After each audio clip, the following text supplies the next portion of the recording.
Forest mysteries. The cold came not as a wind, but as a presence. One moment Howard was walking, his snowshoes sinking with each step. The next, the air itself seemed to turn solid. The temperature had dropped 40 degrees in less than an hour. He knew the signs. He'd seen old-timers describe it, but he'd never felt it himself. Not like this. He stopped and pulled his fur collar tighter, but the cold found the gap anyway, slithering down his neck like a wet hand. His lungs ached with each breath. The pines around him cracked, their trunks shrinking so fast the sound echoed like gunfire. He checked his compass, then his watch. The numbers swam.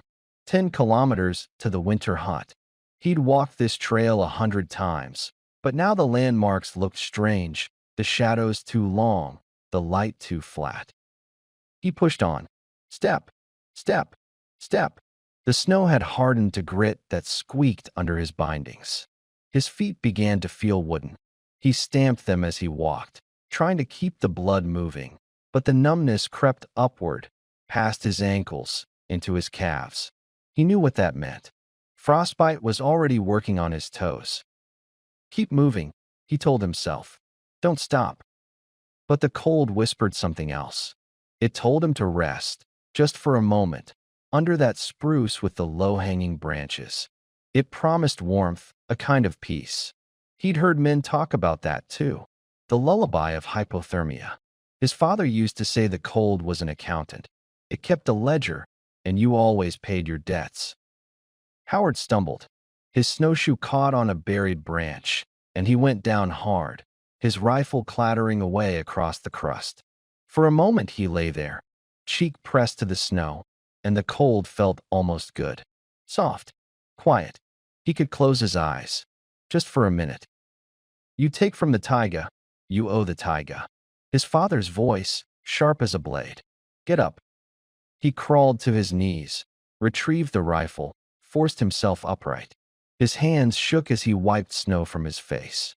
His beard was a solid mask of ice. He couldn't feel his nose, his ears, the tips of his fingers inside the mittens. He started walking again, but his legs moved like they belonged to someone else. The trees blurred. His thoughts looped. 10 kilometers, 10 kilometers, but the numbers lost meaning. The trail vanished. He was walking without direction now, a puppet with cut strings. He thought of his grandmother's stories then. The Fokalak, a spirit of the forest, part wolf, part man. She said it appeared when a hunter was about to die, to guide him or to claim him. He'd never believed. Now he found himself scanning the tree line, half hoping to see something, anything, that wasn't this white and gray emptiness. A branch snapped. He turned, and the movement made his vision spin. He dropped to one knee, the rifle sliding from his grip again. He was going to die here. He knew it. The cold had already won. All that remained was the slow, stupid business of giving up. Then he heard it, a soft crunch in the snow. Not the crack of ice or the groan of a tree. A footstep, deliberate, close. A wolf stepped out from behind a spruce. Howard's hand twitched toward his rifle, but his fingers wouldn't close. He watched the animal, waiting for the lunge, the teeth, the merciful end. But the wolf didn't attack. It stood 10 feet away, gray fur bristling against the frost, its eyes pale amber. It watched him with a stillness that made the forest seem frantic by comparison. Howard tried to speak, but his lips were frozen. The wolf tilted its head, then took a step closer. Another. It walked up to him, and he felt a flash of fear so pure it cut through the numbness. But the animal simply pressed its shoulder against his thigh, warm and solid, and pushed. He staggered to his feet. The wolf stayed beside him, its body a line of heat against his frozen leg. It nudged him, a hard shove with its muzzle, and he took a step, then another. The wolf moved with him, matching his pace, herding him forward. He didn't understand. He couldn't understand. The cold had stolen his reason. But his legs kept moving, and the wolf stayed beside him, and somehow the hut was there in the distance, a dark shape against the white. When he reached the door, his hands were useless lumps of meat. He fumbled at the latch, couldn't grip it. He leaned his forehead against the wood, a sob frozen in his chest. The wolf threw back its head and howled. The sound cut through him like a blade. His arm moved on its own, tearing off his mitten, pressing bare flesh to the iron latch. The skin stuck, tore, but the latch turned. The door swung inward. He fell through, into the warm dark, and turned to look back. The wolf sat in the snow, watching him. He blinked, and it was gone. He crawled to the stove, his hands shaking as he fed kindling to the cold iron. When the first flame caught, he allowed himself to breathe. His feet throbbed with returning blood, and the pain was a kind of proof. He was alive, but his mind kept returning to the tree line, to the amber eyes, to the weight of a wolf's shoulder against his thigh. The cold keeps a ledger, his father had said. Howard looked at his frostbitten fingers and wondered what the payment would be. Howard woke to pain.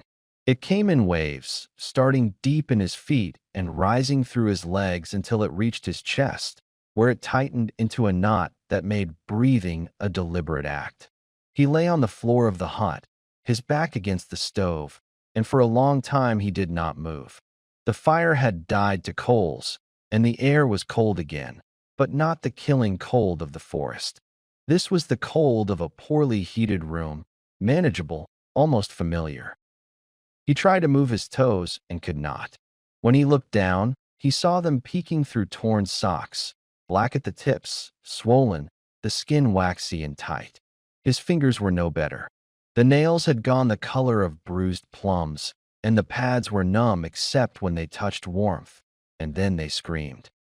He dragged himself to the shelf where he kept his medical kit and spent an hour cutting away dead skin, rubbing in rendered bare fat, wrapping the worst of it in clean rags. The work kept his hands busy and his mind quiet, but the quiet never lasted. Every few minutes his eyes would drift to the shuttered window, and he would remember the weight of a wolf's shoulder against his thigh, the heat of it through his frozen clothes, the howl that had cracked the fog in his brain. He told himself it was the cold. The cold played tricks. Men saw things in the final stages, friendly faces, warm fires, whole villages that vanished when they reached for the door. A wolf that walked beside a man instead of eating him was no stranger than a cabin made of light. He had read accounts of polar explorers who swore they heard conversation in the wind. The brain, starved of warmth and blood, fabricated what it needed to survive. But he could still smell the animal. Wet fur and raw meat and something else, something wild that did not belong in a hut with a man and a stove. He had not imagined that. He forced himself to eat, a handful of dried fish, a piece of hard bread softened in tea. His stomach turned at the first bite, but he chewed and swallowed, and after a while the nausea passed. He checked his supplies. Enough wood for 3 days if he was careful, food for maybe a week, ammunition for the rifle he had dropped twice in the snow. The cold outside had not broken. He could hear it in the walls, the timbers contracting, groaning like something alive. When he finally opened the shutter, the light blinded him.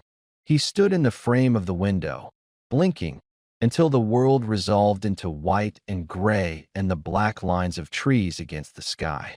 The yard was empty. Snow had drifted against the walls, nearly covering the woodpile.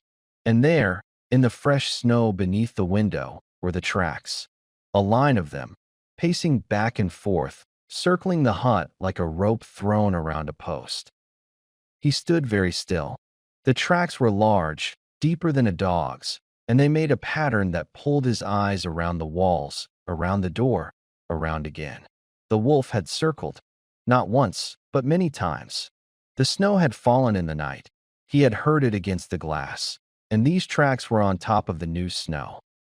He dressed slowly, pulling on his fur trousers, his coat, the boots he had stuffed with dry grass because his feet no longer fit in them properly. He took his rifle, checked the action, and stepped to the door. For a moment he hesitated, remembering the weight of the latch against his bare palm, the skin tearing away. He pulled the door open. The cold rushed in, and the yard was empty. He walked to the woodpile, his legs unsteady, and bent to pick up a split log. When he straightened, the wolf was at the tree line, sitting in the snow as though it had been there all along. Gray fur against the white, the same amber eyes, watching, not 20 meters away. He raised the rifle, not aiming, just holding it across his body. The wolf did not move. Its ears were forward, its gaze steady. He thought of his grandmother's voice, the old words she used when she told stories by the fire. The Focalac does not hunt with teeth. It hunts with the mind. It waits until you cannot tell the difference between its will and your own. He lowered the rifle. The wolf stood, turned, and walked a few steps into the trees. Then it stopped and looked back at him. He told himself to go inside. He told himself to close the door, to wait out the cold, to let the animal disappear into the forest where it belonged. Instead, he found himself walking toward it, his boots crunching on the crust, his breath clouding in front of him. The wolf waited until he was 10 paces away, then moved deeper into the trees. Not running, walking, stopping, looking back. Howard followed. He did not know why. He told himself it was madness, that the frost had already eaten part of his brain, that he was chasing a hallucination into a forest that would swallow him for good this time. But his legs kept moving, and the wolf kept leading. And after a quarter of an hour, they reached a place where the ground dropped away into a shallow gully he had never noticed before, though he had passed this way a dozen times. At the bottom of the gully, a man lay in the snow. The man was curled on his side, arms wrapped around his chest, knees drawn up like a child sleeping. His clothes were city clothes, a padded synthetic jacket, boots with plastic soles, gloves that looked more for fashion than for work. The kind of gear men wore when they thought the taiga was a place you visited, like a museum. Howard knelt beside him and pressed 2 fingers to the neck. The skin was cold, but beneath it a pulse beat, weak and slow. He looked up. The wolf stood at the edge of the gully, watching. It made no move to come closer, but it did not leave. Howard stared at it for a long moment, trying to understand what he was supposed to do with this offering, this burden. Then the man groaned, a thin sound that barely made it past his frozen lips, and Howard stopped thinking. Getting the man back to the hut took 2 hours. He was heavier than he looked, and Howard's feet screamed with every step. He dragged him at first, one hand hooked under the man's arm, the other holding the rifle. But the snow was deep in the gully, and the body kept snagging on buried branches. So he stopped, slung the rifle across his back, and lifted the man in a fireman's carry. The weight pressed down on his frostbitten shoulders, and by the time he reached the hut his vision had narrowed to a tunnel, the edges gone gray. He dropped the man on the floor and stood over him, breathing hard. The wolf was not there. He had not seen it since the gully, and somehow that absence felt heavier than its presence. The stove was cold. He fed it wood, blew on the coals until they caught, and when the flames were steady he turned to the stranger. The man's face was the color of old milk, his lips blue, his eyelashes white with frost. Howard stripped off the city jacket, the fashionable gloves, the boots that had done nothing against the cold. The man's socks were soaked through, and his feet were the same shade of waxy white as Howard's own. Frostbite, but not as deep. Maybe he had not been out as long. Maybe he had found shelter somewhere before the worst of it. Howard worked quickly, the way his father had taught him. No direct heat, no rubbing. He wrapped the man's feet in cold, dry cloth and elevated them on a crate. He cut away the wet clothes and covered him with blankets.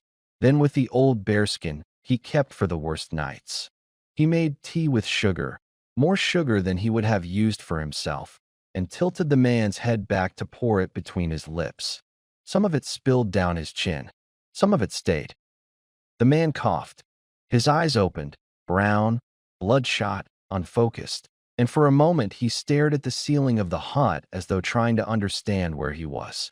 Then his gaze found Howard, and something in his face changed. Not relief, not fear. Something sharper, more complicated. "Where?" he said.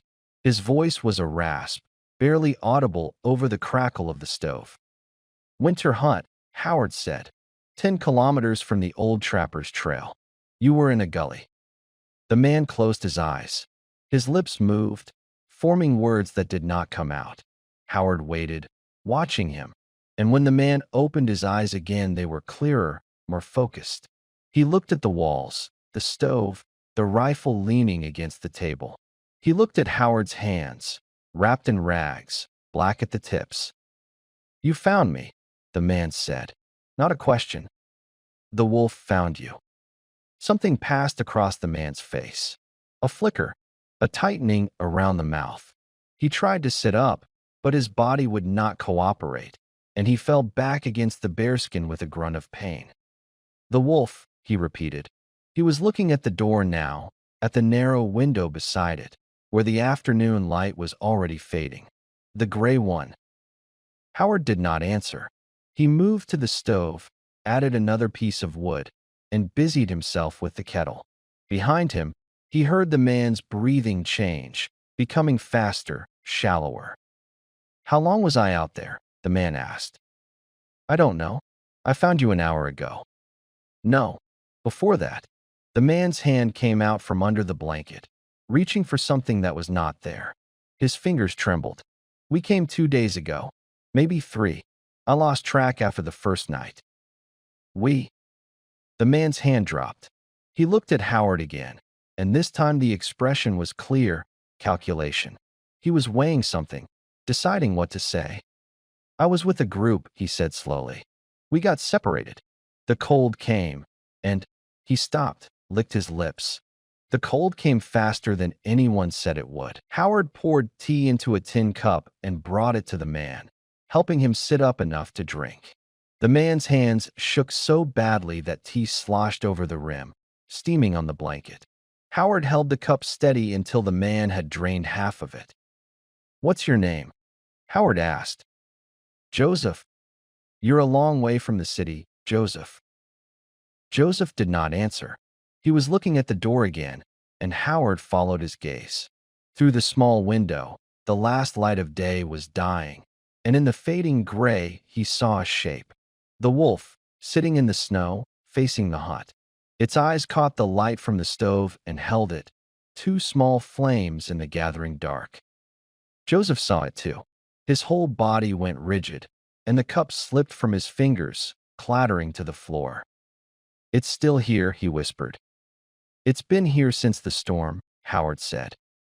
Joseph turned to him, and now the thing in his face was unmistakable. Not calculation.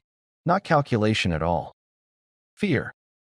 "You don't understand," he said, and his voice cracked. "It's not a normal wolf. We were hunting it. A group of us.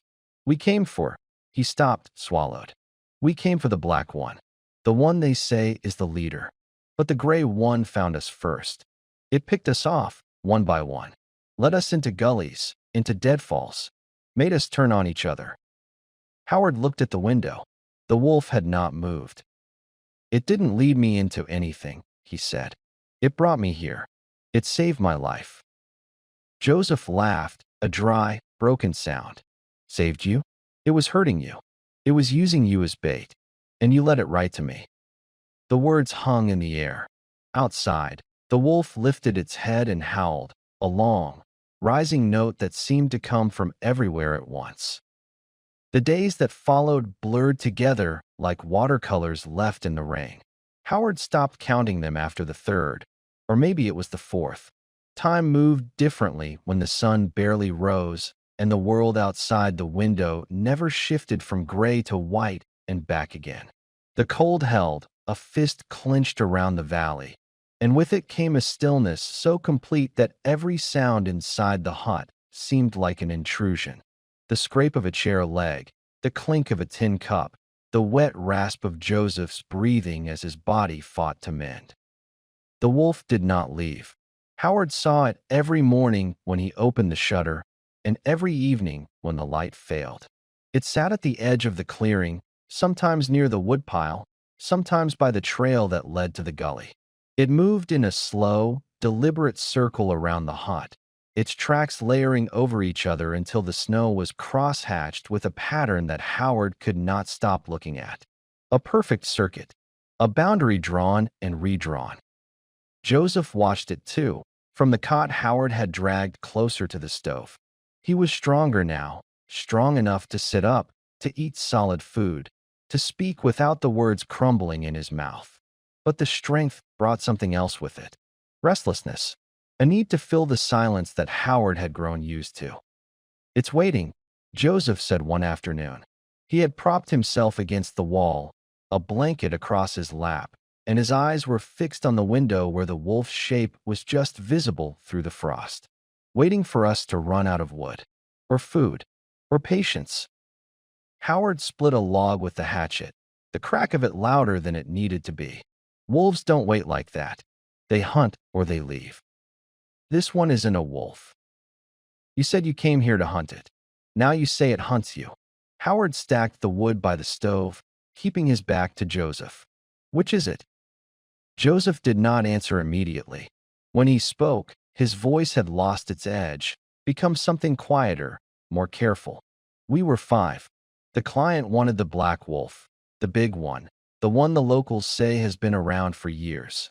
But the gray one was always there first, watching, leading us away. One of the men got separated in a whiteout. Found him frozen 2 days later with his own knife in his hand. Another walked into a ravine in the middle of the night. Said later he heard something calling him." Howard turned. Joseph was looking at his hands now, turning them over as though examining them for the first time. "The third," Joseph continued. "The third was the one who told us about the gray wolf. Said it wasn't an animal. Said it was the forest's way of balancing things. Take too much, and it sends something to take you back." He looked up. "You said it saved you. Maybe it did, but maybe it's just not done with you yet." That night Howard did not sleep. He lay on his cot, listening to Joseph's breathing even out into the rhythm of deep rest, and stared at the ceiling. The stove ticked as it cooled. The walls groaned. And beneath those sounds, or perhaps inside them, he thought he could hear something else, a soft, steady breathing just outside the door. He rose before dawn and went to the window. The wolf was there, closer than before, no more than 3 meters from the door. It sat in the snow, its head tilted, and when Howard's shadow fell across the glass it rose and took 2 steps forward. Then it stopped. Then it lay down, its muzzle on its paws, its eyes never leaving the hut. Howard dressed slowly, his movements deliberate, and took the rifle from its hook. He checked the action. The firing pin was still weak, the metal brittle with cold. It might fire. It might not. He opened the door. The cold hit him like a wall, and for a moment he could not breathe. The wolf did not move. It lay in the snow, watching him, and Howard stepped out, the rifle across his body, his boots sinking into the crust. The tracks were everywhere now, circling and circling, and he had to step over them to reach the animal. He stopped 2 meters away. The wolf's fur was gray, but in the weak morning light it seemed almost silver, each hair rimed with frost. Its sides rose and fell with each breath, slow and regular. It did not bare its teeth. It did not growl. It simply watched him with those amber eyes, and Howard felt something give way in his chest, something he had been holding tight since the night he had fallen in the snow. "What do you want?" he said, and his voice was barely a whisper. The wolf rose. Howard tensed, his hand tightening on the rifle, but the animal did not lunge. It walked past him, so close that its shoulder brushed his leg, and continued toward the open door of the hut. Howard spun, his heart slamming against his ribs, and saw Joseph standing in the doorway, his face the color of ash. The wolf stopped between them. It looked at Joseph, then at Howard. Then it turned its head toward the forest, toward the ridge where the first light was beginning to stain the sky, and let out a low whine. Joseph's hand shot out, grabbing the doorframe. "Don't let it in," he said, his voice cracking. "Don't. Howard, don't. The wolf took one step into the hut. The wolf's paw touched the floorboards, and for a moment nothing else existed. Howard stood frozen in the yard, the rifle slack in his grip, watching the animal cross the threshold into his home. It moved slowly, deliberately, the way it had done everything since the night it appeared from the trees.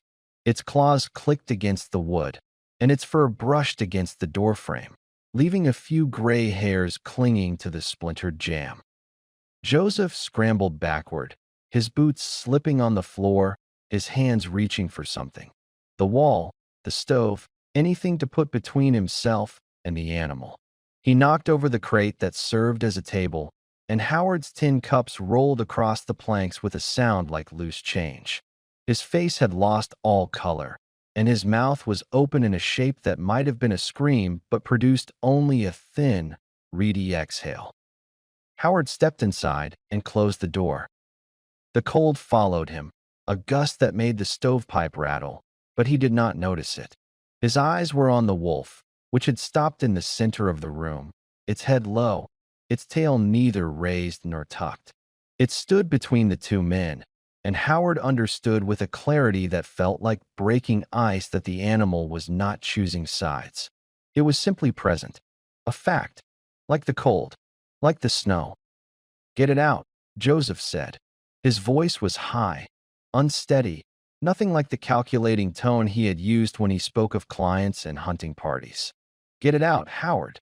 Shoot it. Shoot it now." Howard did not raise the rifle. He leaned it against the wall by the door, the metal clinking against the latch, and walked past the wolf to the stove. He added a piece of wood, stirred the coals, and the flames caught and spread, throwing light across the room. The wolf watched him, its ears forward, its amber eyes catching the firelight and holding it. "It saved my life," Howard said. He kept his voice low, the way he would speak to a nervous horse. "It brought me to you. It hasn't hurt anyone since I've seen it. You haven't seen what it can do." Joseph had pressed himself against the far wall, his chest heaving. "You don't know. The others, I saw what it did to them. Not with teeth, with its head. It got inside them, made them see things, made them. Made them what?" Joseph's mouth closed. He looked at the wolf, then at Howard, and something shifted in his face. The calculation returning, the weighing of words. "Made them turn on each other," he said finally. "We didn't die from the cold. We died because we couldn't trust what we saw anymore." The wolf lay down. It settled onto the floorboards, its muzzle on its paws, and let out a long, slow breath that fogged the air between them. It looked for all the world like a dog resting by a hearth, patient and unthreatening. But Howard noticed that its eyes never closed. They moved between him and Joseph, steady as a pendulum. Howard pulled a chair to the stove and sat. His feet throbbed inside the bandages, and the tips of his fingers had begun to ache again, a deep, gnawing pain that he had learned to accept. He looked at Joseph, at the sweat beading on his forehead despite the cold, at the way his hands shook even though he was no longer weak from exposure. "You said you came here with a group," Howard said. "5 men. Now you're here, and the wolf is here, and the others are dead. That's what you're telling me." Joseph nodded slowly. "And you want me to kill the wolf that led me to you? The wolf that has been sitting outside my door for days without attacking?" "It's not going to attack," Joseph said. His voice had dropped, become almost a whisper. "That's the point. It doesn't need to. It just needs to be here. It just needs you to let it stay. And one night you'll wake up, and you won't know which of us is real, and you'll make a choice that you can't take back." Howard stared at him. The words were wrong, too neat, too practiced, as though Joseph had rehearsed them in the hours he lay on the cot, watching the wolf circle the hut. But there was truth in them too, or something that wore truth's clothes. He could feel it in his own chest, a tightening, a pressure behind his ribs that had nothing to do with the cold. He looked at the wolf. It had not moved, but its eyes were on him now, and in them he saw nothing of threat or comfort, just a watchfulness that seemed older than the forest outside, older than the winter that had settled over the valley. "You have a phone," Howard said. "In your jacket. I saw it when I cut the clothes off you."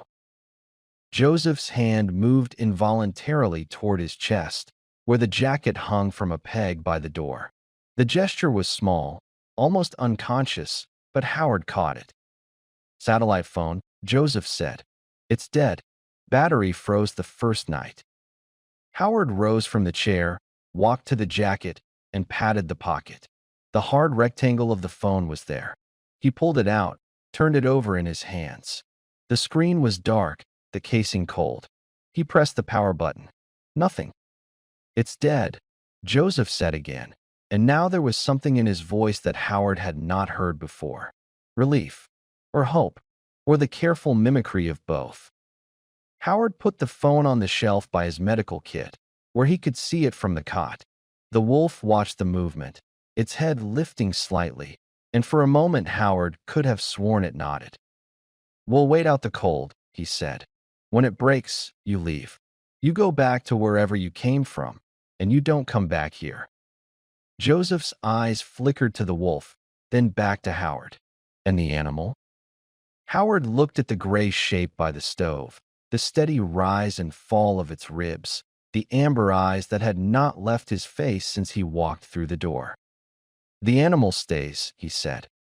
The wolf stayed. 3 days passed, or perhaps 4. Howard had stopped marking them on the wall, letting the hours slide into each other like snow drifting against the windows. The animal made a place for itself by the stove, a patch of floorboards that it kept clear of its own fur. And there it lay, rising only to drink from the bowl Howard set out, or to stretch its legs to the door and back. It did not look at Joseph. It did not need to. Joseph looked at it constantly, his eyes tracking it across the room the way a man might watch a fuse burning toward a powder keg. Howard kept the satellite phone on the shelf, and he found himself looking at it too. Not with hope. He had lived in the taiga long enough to know that hope was a trap, a thing that opened doors you could not close. He looked at it because it was the one object in the hut that did not belong. The rifle belonged. The stove belonged. The wolf, in some way he could not name, belonged. But the phone was a thing from another world, and its presence made the walls feel thinner. On the 4th night, he decided it was the 4th, Joseph began to talk. They had eaten in silence, as they had learned to do, Howard at the table and Joseph on the cot and the wolf between them, a gray shape that neither man acknowledged. The meal was fish broth and hard bread, and when Howard rose to clear the bowls, Joseph spoke. "You want to know why we came?" It was not a question. Joseph's voice was flat, drained of the fear that had colored it since the wolf stepped through the door. "You've been wanting to ask since you found me. So ask." Howard set the bowls on the shelf and turned. The wolf had raised its head, its ears tilted forward, and he wondered if it understood the shift in the room's temperature, the way words could change the air as surely as a change in the wind. "You said a client," Howard said. "What kind of client pays men to cross the taiga in winter?" Joseph laughed, a dry sound that turned into a cough. When he recovered, he wiped his mouth with the back of his hand and looked at Howard with eyes that held no humor. "The kind with money. The kind who has already taken everything else he can buy. So now he wants the things that can't be bought. A black wolf, the locals call it a spirit, a guardian, something that's been in these forests longer than any man. He wanted its head on his wall. And you agreed to bring it to him. He paid us enough to agree to anything. A year's wages for a week's work. We didn't think about the cold. We didn't think about anything except the money." Joseph's gaze drifted to the wolf, then away. The gray one was supposed to be a story, something the old hunters told to keep people out of their territory. But it found us the first night. Not the black one, the gray one. He pulled the blanket tighter around his shoulders, though the stove was hot, and the hut was warm enough that Howard had unbuttoned his coat. "It took the guide first, made him walk into a ravine. We found his body the next morning, and it was sitting on the ridge above him, watching us. The second night it took the driver. He was on watch, and when we woke up he was gone, just his rifle leaning against the tree where he'd been sitting. Howard sat down on his cot, facing Joseph. The wolf had not moved, but its eyes were open, fixed on the man with a stillness that seemed to hold the whole room in place. "The third night," Joseph said, and his voice dropped. "The third night we tried to leave. The cold had us boxed in, but we tried anyway. We got separated in the dark, and I heard them calling to each other, but the voices were wrong. They were too close, too clear. I followed one of them for an hour, and it led me in a circle back to the same campfire.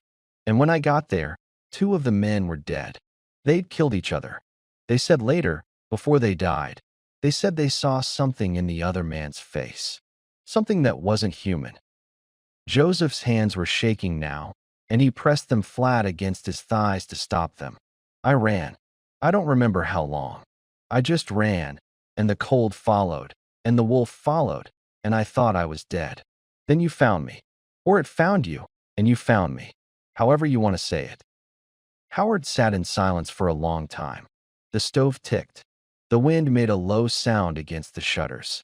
The wolf lay by the fire, its muzzle on its paws, and he could see the rise and fall of its breathing, slow and regular.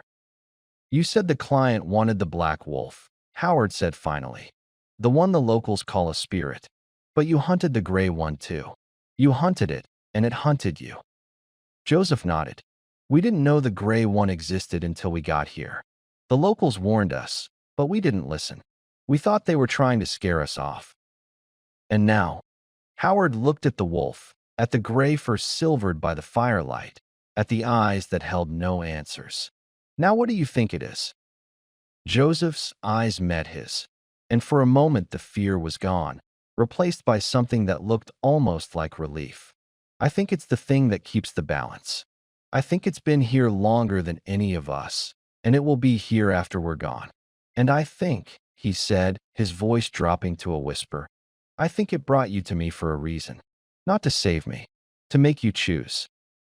The wolf lifted its head. It looked at Howard, then at Joseph, and for the first time since it had entered the hut, it let out a sound. Not a growl, not a whine, but something in between, a low vibration that Howard felt in his chest before he heard it with his ears. Joseph's face went pale. "You have the phone," he said. "You could call. My crew would come. They'd take me out, and they'd finish what we started." Howard's eyes went to the shelf, where the phone sat beside the medical kit. He had not tried to charge it. He had not touched it since the day he put it there. "They'd kill it," Joseph said. "They'd come back with more men, better guns, and they'd kill it. The black one, too, if they could find it. That's what he paid for. That's what he'll get, one way or another." The wolf rose. It stood in the center of the room, its tail low, its ears back, and Howard saw something in its posture that he had not seen before. Not threat, not submission, readiness, as though it had been waiting for this moment since it first appeared in the snow. Howard stood up.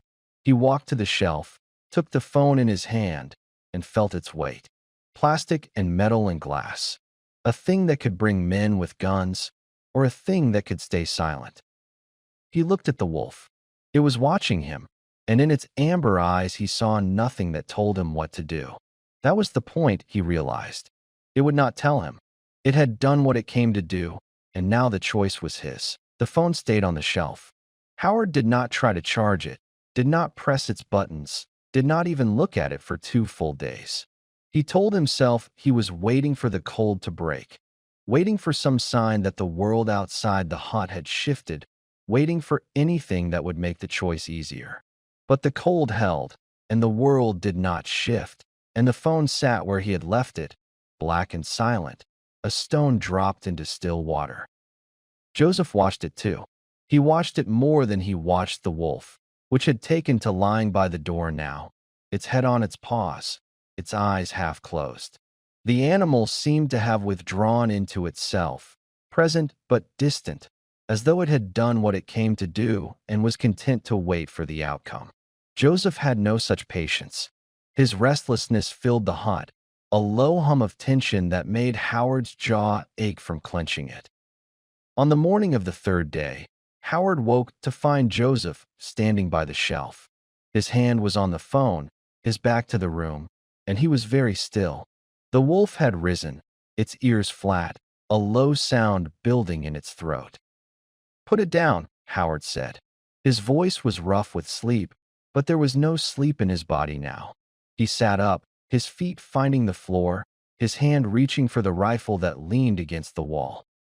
Joseph turned. His face was calm, calmer than it had been since Howard pulled him from the snow. The fear was gone, and in its place was something harder, more deliberate. "You're not going to use it," Joseph said. He held the phone up, turning it over in his hands. "You've had it for days. You could have called already, but you didn't, because you're trying to decide which of us is worth saving." "Put it down," Howard said again. "I'm going to make the call." Joseph's thumb found the power button. "My people will come. They'll take me out of here, and they'll deal with the animal. You can stay or you can come. I don't care which." The wolf took a step forward, its growl deepening. Joseph's eyes flickered toward it, and for a moment his composure cracked, a flash of the old fear showing through. But he steadied himself, his grip on the phone tightening. "You see," he said, "it knows. It's been waiting for this. It's been waiting to see what you would do." Howard stood. His legs were unsteady, his feet screaming against the floor, but he crossed the room in 3 steps and closed his hand around Joseph's wrist. The phone pressed between them, hard and cold. "You're not calling anyone," Howard said. "You came here to kill. You and your client and your men with their money. You don't get to bring that here. Not into my home." Joseph's face twisted. He tried to pull free, but Howard held, and for a moment they stood locked together, 2 men in a frozen hut with a wolf at their feet. Then Joseph's free hand shot out, catching Howard across the jaw. The blow was weak. Joseph was still recovering, his strength not yet returned, but it was enough to break Howard's grip. The phone clattered to the floor, sliding across the planks until it came to rest against the wolf's paw. The animal looked down at the phone, then up at the men. It did not move to take it, did not push it away. It simply watched, and Howard understood that it would not intervene. It had led him here, had brought him to this moment, but it would not make the choice for him. Joseph lunged for the phone, and Howard caught him by the collar of his shirt. They went down together, the cot overturning, the blankets spilling across the floor. Howard's bandaged hand slipped on Joseph's clothing, the pain from his frostbitten fingers flaring white-hot, but he held on. Joseph was younger, stronger, but Howard knew the hut. He knew where the floorboards gave, where the shadows fell, where the rifle lay. He got his hand on the stock and brought it up between them. Joseph froze, his chest heaving, his eyes wide. "You won't shoot me," Joseph said, but his voice cracked on the words. Howard looked at him. He saw the city man, the hunter who had come to take what was not his, the survivor who would do anything to stay alive. He saw himself in the man's face, the same desperation, the same willingness to choose himself over everything else. "No," Howard said. He let go of the rifle and pushed Joseph away. "I won't." He picked up the phone, walked to the stove, and opened the door. The flames inside were low, the coals glowing red. He held the phone over them, and Joseph made a sound like a wounded animal. "Wait," Joseph said. "Wait. Think about what you're doing." Howard looked at the wolf. It was watching him, its amber eyes steady, and in them he saw nothing but the reflection of the fire. He dropped the phone into the flames. The plastic blackened, curled, and the screen shattered with a soft pop. Joseph screamed something, a curse, a plea. Howard could not tell, and then the hut was silent except for the crackle of the fire and the sound of a man weeping. Howard closed the stove door and sat down on the floor. His hands were shaking, and the tips of his fingers had begun to bleed through their bandages. He looked at the wolf, and the wolf looked at him, and for a moment the room felt very small, as though the walls had drawn in around them. The wolf rose, walked to the door, and lay down again. It did not look at Joseph, who had curled against the overturned cot, his face buried in his arms. It looked only at Howard, and Howard understood that something had been decided, though he could not have said what. He sat there for a long time, watching the fire consume the last link to the world outside, and he did not move until the phone was nothing but a smear of melted plastic and the stove had begun to cool. 3 days after the phone melted into a black smear on the stove's coals, Joseph found the rifle. Howard had been careless.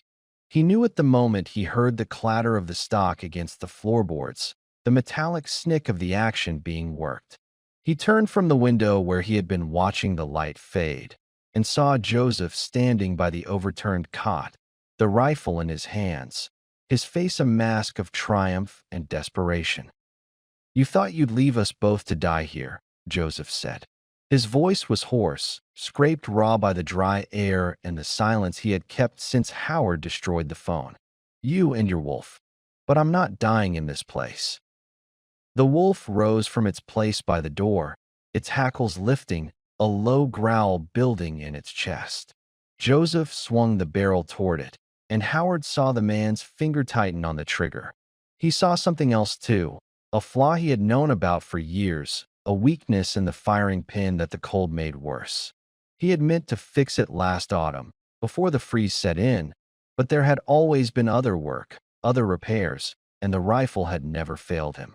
Until now. "Don't," Howard said. He did not move toward Joseph. He did not try to take the weapon. He stood very still, his hands at his sides, his eyes on the man's finger. Joseph laughed, a dry, rattling sound. "Don't.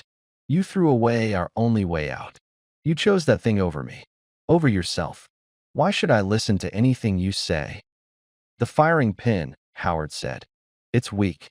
The cold makes it brittle. If you pull that trigger, the rifle will blow back in your face." Joseph's eyes flickered, a moment of doubt, but his finger tightened. "You're lying. You're trying to scare me." The wolf took a step forward, and Joseph jerked the rifle toward it. The motion was sharp, uncontrolled, and his finger closed on the trigger. The shot was wrong from the start. The sound was not the sharp crack Howard knew, but a dull, wet thud, and the rifle jumped in Joseph's hands with a violence that tore it from his grip. Joseph screamed. The stock had split, and the metal of the action had ruptured, sending shards of steel and brass into his palms and forearms.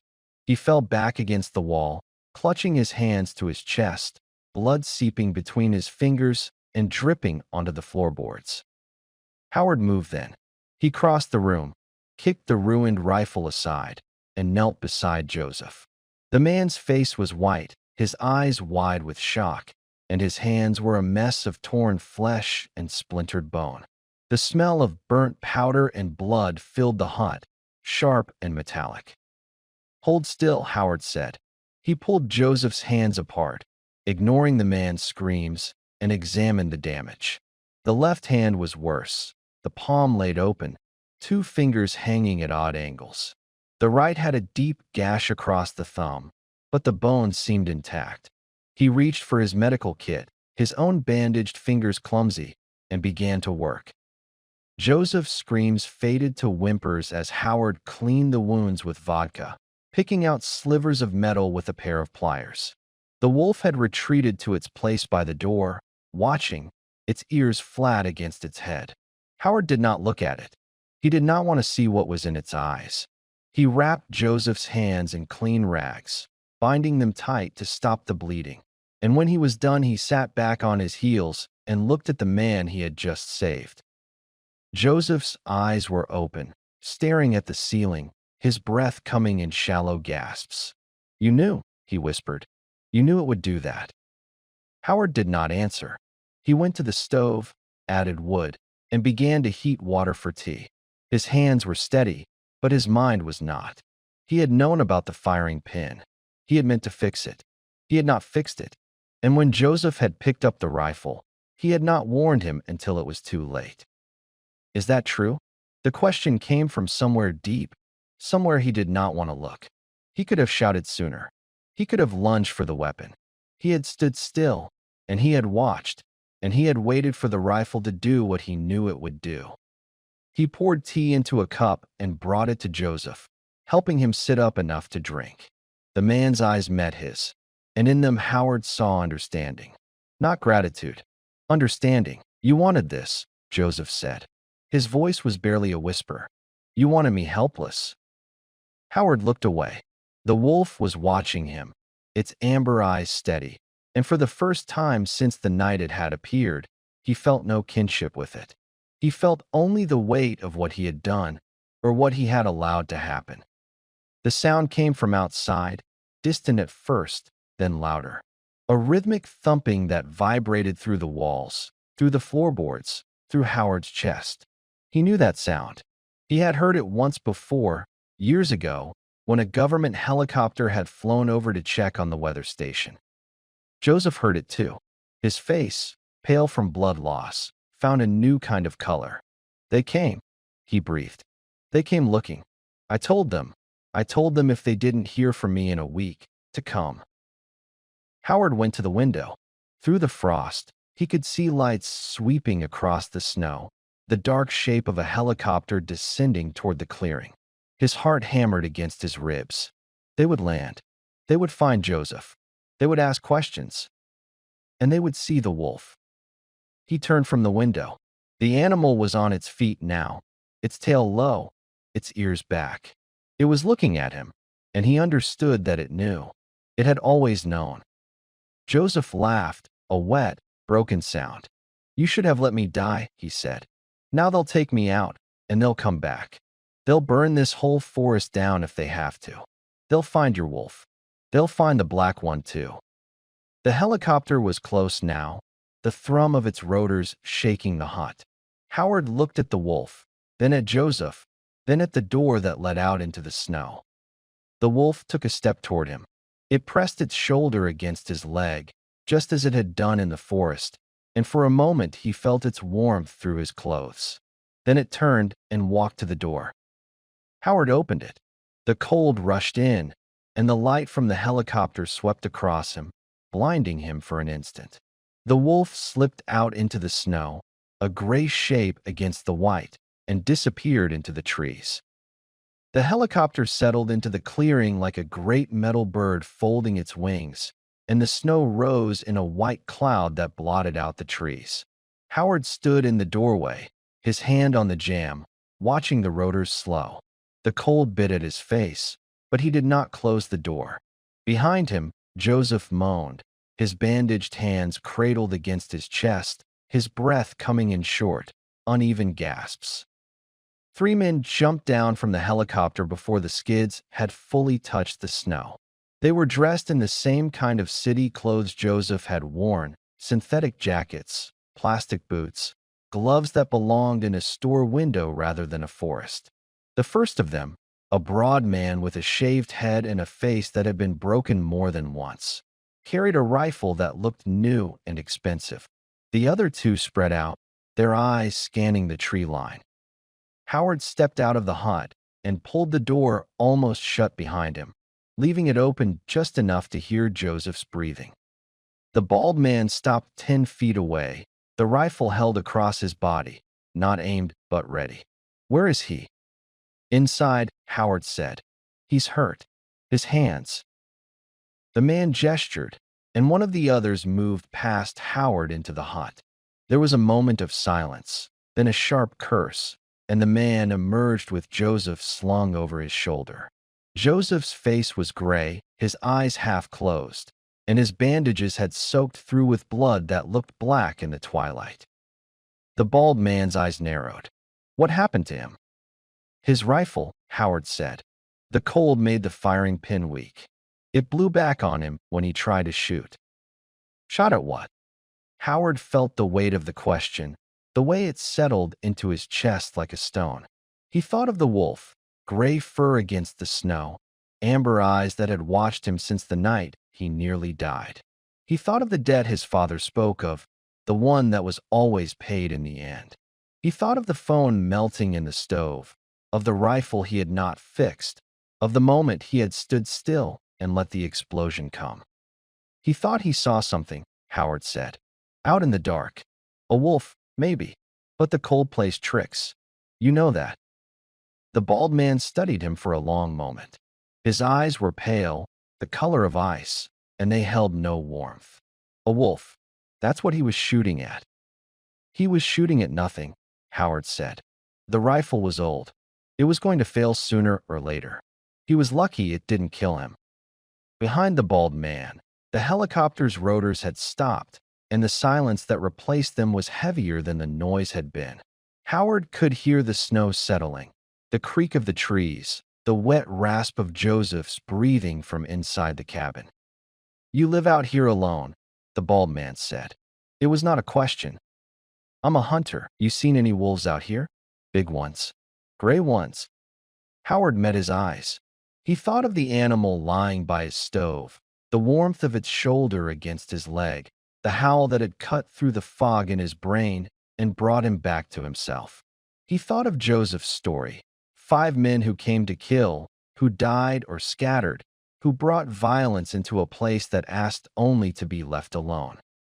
The cold gets everything in the end, Howard said. Wolves, men, rifles. There's nothing out here that wasn't here before you came, and nothing that won't be here after you leave. The bald man's mouth tightened. He looked past Howard at the hut, at the tree line, at the ridge where the first stars were beginning to appear. Then he nodded, once, and turned back toward the helicopter. Get him in, he said to the other men, jerking his head toward Joseph. They loaded him into the cabin, and the bald man paused at the door, looking back at Howard. You want to ride out? We're heading back to the city. You won't make it through another week of this cold with those hands. Howard looked down at his bandaged fingers, the black tips visible through the cloth. He thought of the hut, the stove, the woods he had walked since he was a boy. He thought of the wolf, somewhere out there in the dark, waiting to see what he would do. No, he said. I'll wait for the thaw. The bald man shrugged. Suit yourself. He climbed into the helicopter, and the door closed behind him with a sound like a seal breaking.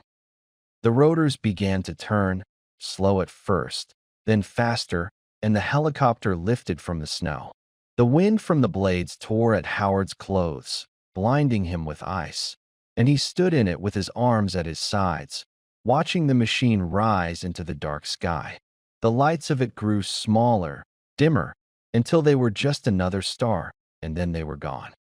The silence that came back was not the same silence that had been there before. It was deeper, emptier, as though something had been taken away that could not be replaced. Howard stood in the snow for a long time, listening to it, and then he turned and walked back to the hut. He did not close the door. He stood in the doorway, looking out at the clearing, at the tracks the helicopter had left, at the dark wall of trees beyond. His breath clouded in front of him, and his hands ached with a pain that had become familiar, almost comfortable. From the edge of the forest, a shape emerged. Gray fur, pale in the starlight, moving without sound across the snow. The wolf came to the edge of the clearing and stopped, sitting on its haunches, watching him. Howard looked at it, and it looked at him, and for a moment there was nothing else in the world. No cold, no pain, no memory of the men who had come and gone. Just the two of them, and the debt that had been paid. He nodded once, a small movement, a gesture of something that was not quite acknowledgement and not quite farewell. The wolf rose, turned, and walked back into the trees, its gray fur swallowed by the shadows until there was nothing left to see. Howard closed the door. He went to the stove, added the last of his wood, and sat down on his cot. The flames flickered, casting long shadows across the walls, and he sat there in the warmth, listening to the silence, waiting for the thaw. The thaw came not as a sudden warmth, but as a slow loosening, a giving way that Howard felt in his bones before he saw it in the world. One morning, he woke to the sound of water dripping from the roof, a sound he had not heard in so long that he lay on his cot, for a full minute trying to name it. The stove had been cold for days. He had used the last of his wood 3 nights ago, and since then he had slept in his coat, watching his breath cloud in the darkness. But the dripping was not from melting snow inside the hut. It came from outside, where the sun had finally found the strength to begin its work. He rose and went to the door. His feet hurt less now. The worst of the frostbite had settled into a dull, constant ache that he had learned to carry like a pack on a long trail. He had lost 2 toes on his left foot and the tips of 3 fingers, but the wounds had closed, and the black had stopped spreading. He would walk with a limp for the rest of his life, but he would walk. The door opened easily, the snow that had drifted against it having shrunk back in the night. The air that rushed in was still cold, but it was not the killing cold. It was the cold of early spring, sharp and clean, with something underneath it that smelled of wet earth and pine resin. The sky was pale blue, and the sun hung low over the ridge, its light so bright after weeks of gray that Howard had to squint against it. He stood in the doorway for a long time, letting the light touch his face. The clearing had changed. The snow was no longer the flat white of deep winter, but was pitted and slumped, showing patches of brown grass and dark soil. The tracks of the helicopter had softened into shallow ruts, and the wolf's circle, the endless loop it had traced around the hut, was barely visible, a faint impression that the sun was erasing hour by hour. He dressed slowly, pulling on his boots, his coat, the fur hat that had been his father's. He packed what he would take back to the village. The rifle that had killed his game for 15 years, now a wreck of split wood and twisted metal. The medical kit with its dwindling supplies. The photograph of his wife, gone 10 years now, that he kept in a tin box by his bed. The rest he left where it was. The stove, the cot, the table where he had eaten 1,000 meals. The hut would be here when he came back in the autumn, or it would not. Either way, he was done with it for now. When he stepped outside, his pack on his shoulders, the world was louder than he remembered. The drip of melting snow had become a patter, a rhythm that ran through the trees like a quiet song. Somewhere in the distance, a bird called, the first he had heard in months. He stood at the edge of the clearing, looking up at the ridge where the snow was retreating in long, wet streaks, and he felt something in his chest loosen, a knot that had been tied the night the cold first came. He started walking. The trail was soft, his boots sinking into the slush, but his legs remembered the way. 10 kilometers to the trapper's trail, and from there another 15 to the village. He would make it by nightfall if he pushed, or by midday tomorrow if he did not.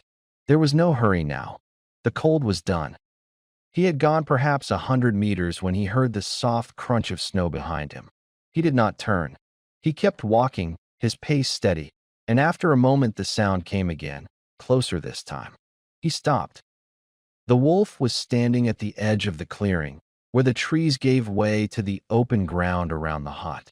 Its fur was gray, touched with silver where the sunlight caught it, and its eyes were the same pale amber he had seen that first night when he thought he was dying. It looked at him, and he looked at it, and for a moment the world was very still. The wolf took a step forward, then another. It crossed the clearing slowly, its paws sinking into the softening snow, and when it reached him it stopped. It stood beside him, shoulder to his thigh, just as it had done on the night it saved his life. He could feel its warmth through his coat, the slow rise and fall of its breathing. He did not move. He did not reach for the ruined rifle. He simply stood there, in the sun, with the wolf beside him. After a long moment, the animal turned its head and looked up at the ridge. Howard followed its gaze. There, on the crest of the hill, stood a second wolf, larger than the first, its fur so dark it seemed to drink the light. Black as old stone, black as the space between the stars. It watched them for a moment, then turned and disappeared over the ridge. The gray wolf looked at Howard. He saw nothing in its eyes that he could name, not gratitude, not farewell, not recognition. only the same steady watchfulness that had been there from the beginning. And perhaps, if he was imagining things, perhaps something that might have been peace. The wolf turned and walked toward the ridge. It did not look back. It moved without hurry, its paws leaving prints in the softening snow, and when it reached the crest it paused for a moment, a gray shape against the pale sky. Then it was gone, following the black one into the forest that had held them both for longer than any man could remember. Howard stood alone in the clearing. The sun was higher now, the light stronger, and the snow was melting in earnest, rivulets of water running down the slope toward the creek. He could hear the sound of it, the first running water of spring, and beneath it the steady drip from the roof of his hut, the last echoes of the winter that had tried to take him. He shifted the pack on his shoulders and started down the trail. His feet hurt and his hands ached, and his breath came in clouds that were smaller now, thinner, dissolving into the morning air. He walked without hurrying, without looking back, and after a while the hut was lost among the trees, and the clearing was gone, and there was only the trail and the sun and the sound of water running beneath the snow. He did not know if he would see the wolf again. He did not know if the black wolf had been real, or if his eyes had played tricks in the spring light. He did not know if the debt he had paid was enough, or if the forest kept a longer ledger than any man could balance. He only knew that he was walking, that the thaw had come, and that somewhere ahead of him, hidden in the trees, there was a trail that would take him home. The snow crunched under his boots, and the sun warmed his face, and for the first time in weeks he let himself breathe.